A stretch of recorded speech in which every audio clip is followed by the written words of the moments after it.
हरतालिका तीज का पूजन व्रत कुंवारी कन्या कर सकती है, शादी होने के बाद भी नारी कर सकती है। अंतिम अवस्था तक प्राण छूटे तब तक हरतालिका तीज का व्रत नहीं छोड़ना चाहिए। एक व्रत हमेशा याद रखो, एक एकादशी और एक हरतालिका। हाँ, इतना जरूर है, ज़्यादा शरीर बेकार हो गया, बुढ़ापा आ गया, शरीर नहीं साथ दे रहा, तो कुछ फल खा लो, कुछ चाय दूध जूस आप लेकर कर लो। इतना भी नहीं बने, शरीर बहुत ही बेकार हो गया, तो आप एक समय फल का फलहार धारण कर लो, ठीक है। पर हरतालिका व्रत करने वाली माताएं भले उद्यापन कर दे तो उस व्रत को थोड़ा हल्का कर लो। उद्यापन करा मतलब तुमने व्रत को हल्का कर लिया, थोड़ा हल्का कर सकते।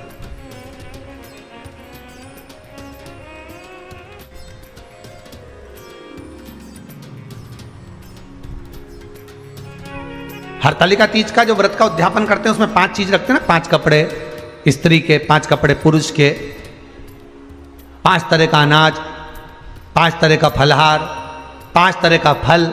तो 5 तरह का जो फल रखाता है हरतालिका तीज के उद्यापन में, दुनिया के लोग उस 5 तरह के फल को केला गिन ले, पपीता गिन ले, मौसम्बी गिन ले और अनार गिन ले, संतरा गिन ले, सब कुछ गिन लेते हैं, पर उस 5 तरह के फल में धतूरे को नहीं गिनते। पर शिव कथा में वर्णन आता है, हरतालिका तीज के उद्यापन में लिखा हुआ है, सबसे पहले 5 फल अगर गिनना है तो उसमें पहले धतूरे को गिनो, क्योंकि शंकर को वो प्रिय होता है, शंकर उसको स्वीकार कर लेता है। और धतूरा शंकर भगवान को क्यों चढ़ाया जाता है उसका प्रसंग आपको पहले भी कहा, आज फिर कहते हैं। धतूरा जब हम भगवान शंकर को समर्पित करते हैं तो हमारा कोई कार्य अटक रहा होता है, जिस कार्य को बार बार एग्जाम में बैठे हो, बार बार परेशान हो रहा है, बार बार इंटरव्यू देने जा रहे हो, नहीं हो रहा, एक बार धतूरे को हृदय से, भगवान को प्रेम से, करुणा सागर मेरे शंकर को दिल से एक बार वो धतूरा भगवान से विनती कर कर उसको चढ़ाओ तो सही,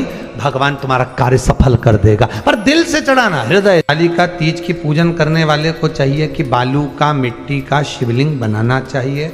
फुलेरा जो बनाया गया है ऊपर शंकर जी के ऊपर लटकाने के लिए, टांगने के लिए, उसके नीचे शिव पार्वती गणेश जी की सुंदर बालू की मूर्ति बना लेना चाहिए, पार्थिव लिंग का निर्माण कर लेना चाहिए।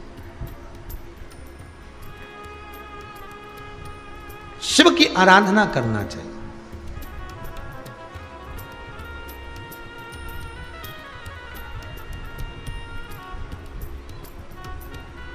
जो फल आपके पास में हो शंकर को समर्पित करना चाहिए, पूजन करना चाहिए, आराधना करो। सबसे पहली पूजन हरतालिका तीज की प्रदोष काल के अंतर्गत हो जाना चाहिए, शाम के समय पर।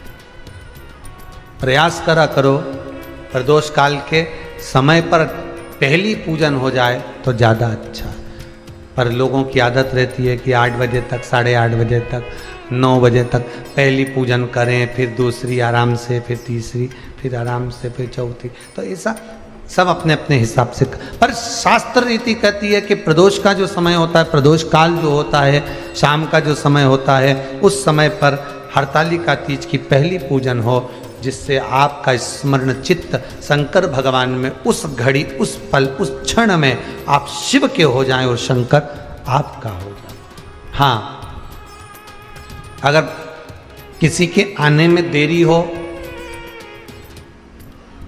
कोई आ नहीं पा रहा है, बहुत देरी हो रही हो, तो हरतालिका पूजन व्रत वर्णन करता है कि शिवलिंग का निर्माण, पार्वती जी की मूर्ति का निर्माण, गणेश जी का निर्माण और फुलेरा जो बनाया हुआ है, ये प्रदोष काल के पहले बनकर तैयार हो जाना चाहिए।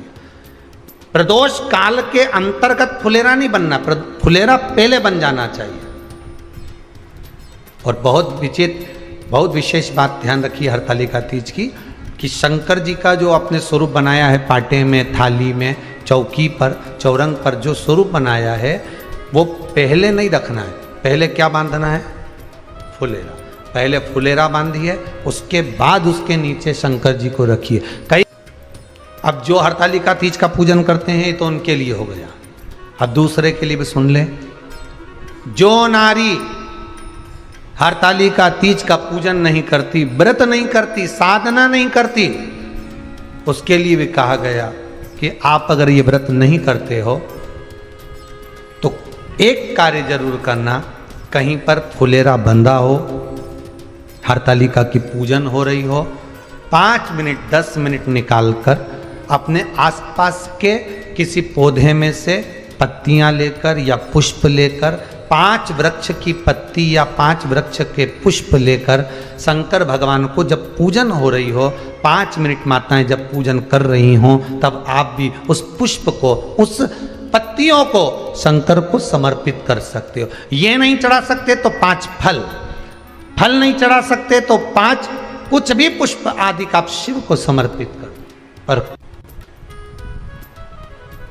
क्यों चढ़ाया जाता है, किस लिए चढ़ाना चाहिए?